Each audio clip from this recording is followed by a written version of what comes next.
Unstoppable God, let your glory go on and on. Impossible things in your name, they shall be done.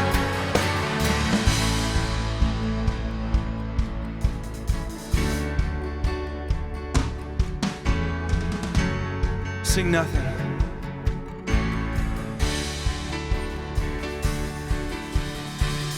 Nothing shall be impossible.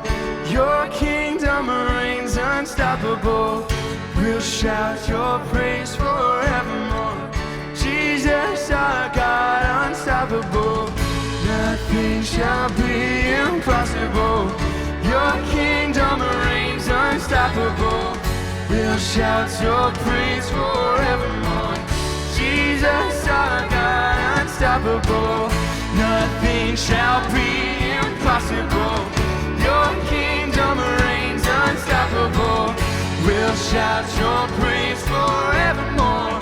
Jesus, our God, unstoppable. Nothing shall be impossible. Your kingdom reigns unstoppable. We'll shout your praise forevermore. Jesus, our God, unstoppable.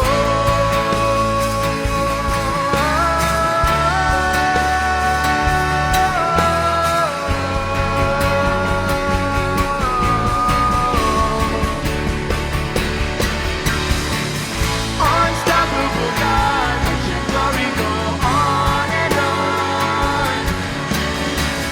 Impossible things in your name, they shall be done. Unstoppable God, let your glory go on and on. Impossible things in your name, they shall be done.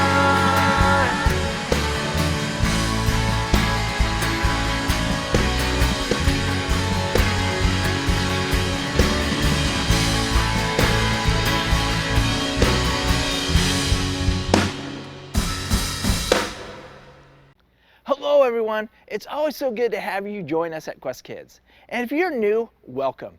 This is a place where we can all have fun together. Every week we discover how amazing it is to know God and live His way. God can do big things through each and every one of us. We can put our confidence in Him. Confidence is learning to see yourself the way God sees you. Remember, you are made in God's image. He sees you how special you truly are. He loves you more than you can even imagine. When you know that about yourself, it gives you confidence to take on any challenge. Today's Bible story is mind-blowing. It has heroes, villains, fire pit, even a giant golden statue. 3 guys who definitely had all kinds of confidence. These guys are amazing. I hope one day I can have the confidence just like them. But I don't want to give too much away, so let's check it out. The Bible. It's 66 books of history, stories, letters, and poetry that fit together to form God's one big story. The epic adventure of how He created us and loves us so much that He made a way to rescue us. As we travel through the Bible, from Genesis to Revelation, we discover people who met God and found their lives changed forever. Now, for an amazing story. Inspired by the book of Daniel. Chapter 3. King Nebuchadnezzar of Babylon liked to go big. Build me a statue.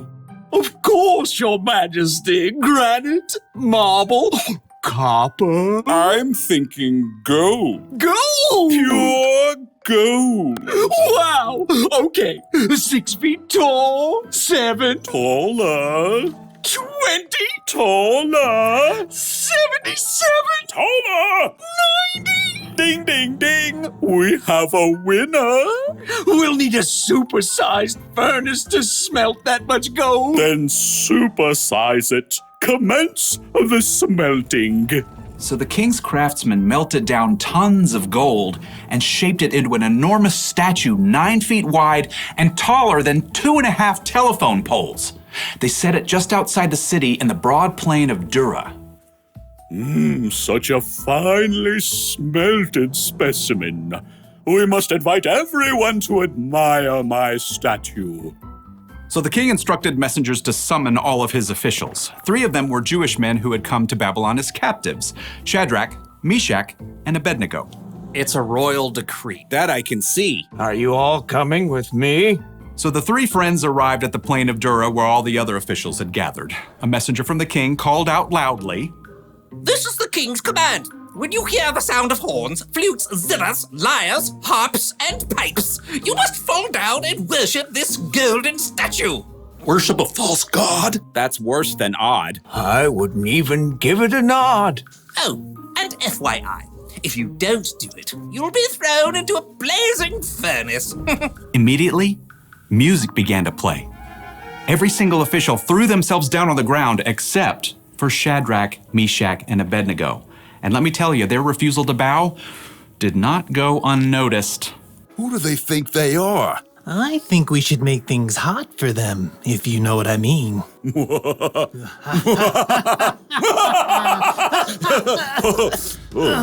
Several officials dusted themselves off and went straight to the king. King Nebuchadnezzar, may you live forever. Thanks. Will do. You told everyone to bow down. As soon as they hear the sounds of the horns, flutes, zithers, lyres, harps, and pipes. But these Jews you appointed don't serve your gods. They refuse to worship your gold statue. Even when they hear the sounds of horns, flutes, zithers, lyres, harps, and pipes? Even when they hear the sounds of horns, flutes, zithers, lyres, harps, and pipes. Oh, now I am very angry in a very big way. The king sent for the 3 friends. Is what I hear about you true? Don't you serve my gods and worship the gold statue I set up? We will not bow. Even when you hear the sounds of horns, flutes, zithers, lyres, harps, and pipes? We refuse to kowtow. Even though you'll be thrown into a blazing furnace? This ends now. Even if we're thrown into a blazing furnace. The one true God will save us. But even if he didn't, we still wouldn't serve your gods or bow down to some golden statue. That didn't rhyme. Nebuchadnezzar's face burned red as a ripe tomato. Make the fire 7 times hotter. Tie them up. Throw them in. The king's strongest soldiers grabbed Shadrach, Meshach, and Abednego. They knotted heavy ropes around the 3 friends and then shoved them into the roaring flames. The king peered into the blue, hot heart of the flames and then leapt back in surprise. Didn't we throw 3 men into the fire? And they all deserved it. Look, I see 4 men walking around untied.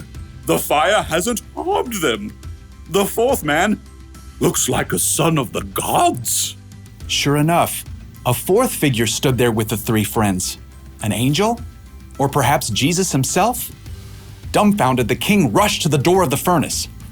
Shadrach, Meshach, Abednego, you who serve the Most High God, come out! The 3 friends walked out of the scorching flames, completely unharmed. The royal officials crowded around to see. Their hair isn't singed. Their robes haven't burned. They don't even smell like smoke. King Nebuchadnezzar was so impressed that, as usual, he went big. May the God of Shadrach, Meshach, and Abednego be praised. He has sent his angel and saved his servants who trusted in him. No other God can save people this way. So, I'm giving an order about the God of Shadrach, Meshach, and Abednego. No one may say anything against him. Well, what happens if somebody does? Well, they'll be snipped in tiny pieces and their homes turned into piles of trash. Go God, go God, go, go, go God, go God, go God, go, go, go God. The king even honored Shadrach, Meshach, and Abednego and gave them higher positions in the kingdom.